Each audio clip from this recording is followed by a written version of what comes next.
जानने वाले हैं थर्मल पावर प्लांट के लेआउट डायग्राम के बारे में। पिछली क्लासेस में भी मैंने आपको थर्मल पावर प्लांट के बारे में बताया, उनकी कंस्ट्रक्शन के बारे में बताया और वर्किंग प्रिंसिपल के बारे में बताया। तो कंस्ट्रक्शन पे अगर क्वेश्चन आपको आते हैं तो आप वो फिगर ड्रॉ कर सकते हैं, बट अगर लेआउट डायग्राम है तो आप ये फिगर ड्रॉ करेंगे। और वर्किंग तो दोनों की वही है, टॉपिक बिकॉज एक ही है। फर्स्ट प्रोसेस उसकी मैंने आपको बताया था कोल से रिलेटेड होती है। आज हम कोल के बारे में, बाकी सारे प्लांट्स के बारे में, सारे पार्ट्स के बारे में थोड़ा डीपली जानने की कोशिश करेंगे। फर्स्ट आपको ये पार्ट बताया जाएगा जहाँ पे सिर्फ कोयले का जिक्र होगा। कोयले का यूज भी यहाँ पे होता है।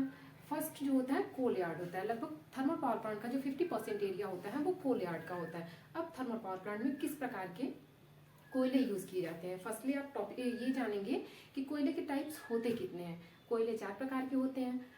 कोयले होते हैं, एंथ्रासाइड होते हैं, बिटुमिन्स होते हैं और लिग्नाइट होते हैं। तो यहाँ पे जो लिग्नाइट कोयले का यूज किया जाता है जिसमें कार्बन की लगभग मात्रा होती है वो 25 to 30% होती है। कोयले को कोल यार्ड में स्टोर किया जाता है, उनके बाद उन्हें क्रस्ट किया जाता है। उसके बाद उन्हें ले आया जाता है बॉयलर में, मीन फर्नेस में ले आया जाता है जहाँ पे हीट को जनरेट किया जाता है और पानी को गर्म किया जाता है। उनके बाद जो बची हुई होती है ऐस मतलब राख होती हैं, उनको अलग निकाल लिया जाता है और इन्हें बाद में सीमेंट कंपनियों को दे दिया जाता है। तो फर्स्ट प्रोसेस ये है कोल्ड स्टोरेज की, हैंडलिंग की, मतलब जो आपको कोयले को एक स्थान से दूसरे स्थान तक स्थानांतरित करने के लिए जो कन्वेयर बेल्ट का यूज किया जाता है वो लगभग 60 से 100 मीटर पर मिनट, मतलब कि अगर हमें 100 मीटर तक कोयले को ले जाना है तो वो 1 मिनट में कन्वेयर बेल्ट ले जाने में सक्षम होती हैं। और 50 से 100 टन लगभग 1 घंटे का अगर हम उनका एवरेज वर्क करें तो 50 से 100 टन कोयले को जो है वो एक स्थान से दूसरे स्थान तक स्थानांतरित करती हैं 1 घंटे में। और उनकी जो कैपेसिटी होती है, मतलब एक कन्वेयर बेल्ट अगर हम लगाते हैं तो 400 मीटर तक हम कोयले को एक स्थान से दूसरे स्थान तक स्थानांतरित करते हैं जहाँ पे उनकी जरूरत होती है। तो कन्वेयर बेल्ट के थ्रू हम ले आते हैं इनको बॉयलर में जहाँ पे कोयले को जलाया जाता है और उनसे स्टीम को, पानी को स्टीम में कन्वर्ट किया जाता है। उनके बाद जो बची हुई ऐस होती हैं उनको हम अलग स्टोर कर लेते हैं, जिनको बाद में हम सीमेंट कंपनियों को दे देते हैं। और उनके बाद भी जो बची हुई, जो मैंने आपको बताया था पहले की, जो बॉटम एस होती हैं और फ्लाई एस होती हैं। आपने चिमनी और कूलिंग टावर में आप कंफ्यूज हो रहे हैं। एक कूलिंग टावर अलग होता है जिनकी कंस्ट्रक्शन कुछ नीचे जालीनुमा होता है जिससे कि बाहर की ठंडी हवाओं को दिया जाता है जिससे कि पानी ठंडा होता है। और चिमनी की कंस्ट्रक्शन कुछ बिल्कुल स्ट्रेट होती है और पतली होती है, तो वो चिमनी होती है। और ऊपर अगर आप देखेंगे तो लगभग कंफ्यूजन होती है, एक से स्टीम निकल रही होती है और दूसरे से वो धुआं निकल रहा होता है। लगभग कलर वगैरह में भी आप लोग कंफ्यूज हो। कभी मौका मिले आपको टांडा जाने का तो वहाँ पे आप एक बार थर्मल पावर प्लांट में विजिट जरूर करें, आपको बेटर नॉलेज होगी, एक प्रैक्टिकल नॉलेज आप देख ले पाएंगे वहाँ से। तो ये एस को यहाँ से निकाल लिया जाता है। अभी हम जिक्र करते हैं एयर प्री हीटर, इकोनोमाइजर और सुपर हीटर का। बॉयलर से हमें प्राप्त होती हैं स्टीम। ओके, स्टीम को हम ले आते हैं सुपर हीटर में। सुपर हीटर का मीन आप समझ रहे होंगे कि स्टीम को और ज्यादा हीट किया जाता है। स्टीम को और ज्यादा हीट करके प्रेशराइज करके हम टरबाइन को देते हैं जिससे कि टरबाइन की जो रोटेशन हो वो हमें प्राप्त हो सके। नेक्स्ट प्रोसेस आप ये एरो के साइन से भी आप समझ सकते हैं। फर्स्ट प्रोसेस कोल्ड स्टोरेज की, ले आया गया कोल हैंडलिंग और बॉयलर में, यहाँ पे उसको जलाया गया, मीन कोयले को जलाया गया और उनसे जो बची राख है उनको इस साइड भेज दिया गया। अब इनसे जो निकली हुई स्टीम है उनको सुपर हीटर में ले आते हैं, इनको और सुपर हीट करते हैं, मतलब और ज्यादा हीट करते हैं और ले आते हैं फिर टरबाइन में। अभी आप देख रहे होंगे इकोनोमाइजर, एयर प्री हीटर की जो डायरेक्शन है वो बॉयलर की तरफ है, मतलब बॉयलर में और किन चीजों की जरूरत होगी। आप जानते होंगे किसी भी ईंधन को जलाने के लिए ऑक्सीजन की जरूरत होती है। क्या हम बॉयलर में सिर्फ कोयले को डाल के आग को जला सकते हैं? तो वहां पे हमें एयर की भी जरूरत होगी। एयर को जलाने की भी प्रोसेस, एयर अगर ठंडी होगी तो जो ईंधन की आवश्यकता मीन पूर्ति होगी वो ज्यादा हमें जरूरत होगी। अगर एयर को हम गर्म करके उसके बाद हम बॉयलर में डालें तो इनकी जो एनर्जी होगी वो और ज्यादा होगी। इसलिए हम यहाँ पे एयर को लेते हैं जब इन्वायरमेंट से तो इनको पहले ही गर्म कर देते हैं। अगर हम गर्म हवा को भट्टी में भेजते हैं तो उनकी जो इफिशियंसी है वो बढ़ती है।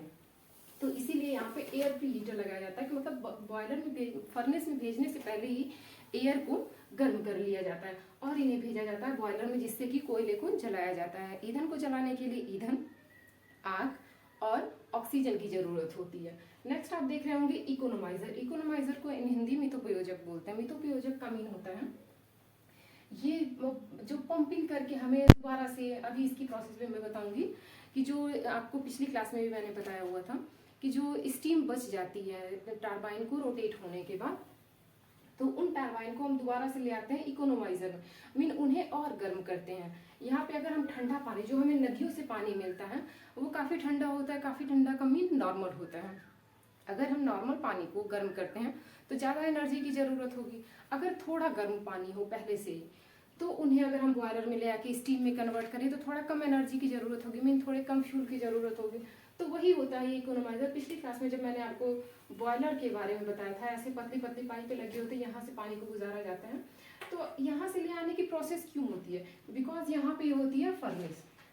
अगर इन्हीं के बगल से हम पानी को गुजारे तो इनकी कुछ हीट जो होती है ये पानी को पहले ही गर्म कर देती है। और ऐसा नहीं कि बिल्कुल लो टेम्परेचर पे, ये बहुत पहले से जो पानी होता है ये बहुत ज़्यादा गर्म हो जाता है, इसको सिर्फ स्टीम में कन्वर्ट करना होता है, जिसके लिए बॉयलर में भेजा जाता है। तो वही होता है इकोनोमाइजर की पानी को बॉयलर में पहुंचने से पहले ही इसको गर्म कर लिया जाता है और उसके बाद बॉयलर में भेजा जाता है, जिससे स्टीम में कन्वर्ट होती है। स्टीम को और सुपर हीट किया जाता है और उसके बाद टरबाइन को रोटेट कराया जाता है। ये वाल्व लगी होती है, इसको जरूरत के अकॉर्डिंग हम बंद भी कर सकते हैं और खोल भी सकते हैं। अभी आप टरबाइन भी आप टरबाइन 3 टाइप्स की होती हैं। इनकी ब्लेड्स, अगर यहाँ पे ब्लेड्स तो बनाई नहीं जा सकती हैं। अगर ब्लेड्स आप देखें तो इनमें अलग अलग टाइप्स की सारी ब्लेड्स इक्वली नहीं लगी होती, कुछ छोटी होती हैं, कुछ बड़ी होती हैं, बीच में बिल्कुल कम ब्लेड्स होती हैं। तो जो सबसे पहले ब्लेड्स होती है हाई प्रेशर टरबाइन होती है, क्योंकि जब स्टीम सबसे पहले आई है तो यहाँ पे प्रेशर सबसे ज़्यादा होगा, तो इसीलिए इसको कहते हैं हाई प्रेशर टरबाइन। बीच में होता है मिड हीटर और लास्ट में होता है लो प्रेशर टरबाइन, जहाँ पे स्टीम को पहुँचने में उसका प्रेशर जो होता है वो बहुत कम हो जाता है। और इसी ब्लेड से जुड़ी हुई होती है इनकी सॉफ्ट, इसी सॉफ्ट से जुड़ा होता है जनरेटर, जो कि मैकेनिकल एनर्जी को, इस टरबाइन की रोटेशन से हमें प्राप्त होती है मैकेनिकल एनर्जी, और उसी मैकेनिकल एनर्जी को जनरेटर जो है वो इलेक्ट्रिकल एनर्जी में कन्वर्ट करता है। यहाँ पे हमने 3 फेज सप्लाई, मतलब कि यहाँ से 3 फेज सप्लाई हमें प्राप्त होती है और इससे यहाँ पे हम ट्रांसफार्मर लगा के, मीन स्टेप अप ट्रांसफार्मर लगा के इसकी पावर को और बढ़ा सकते हैं। अब यहाँ से बची हुई स्टीम जो होती है उसको ले आते हैं एग्जस्ट स्टीम, मतलब कि बची हुई जो स्टीम होती है उनको ले आते हैं कंडेंसर में। कंडेंसर का मीन होता है संघनित्र। संघनित्र में जब ले आते हैं तो ये स्टीम को ठंडा कर देता है, मतलब कि ये पानी के रूप में कन्वर्ट करने की कोशिश की जाती है।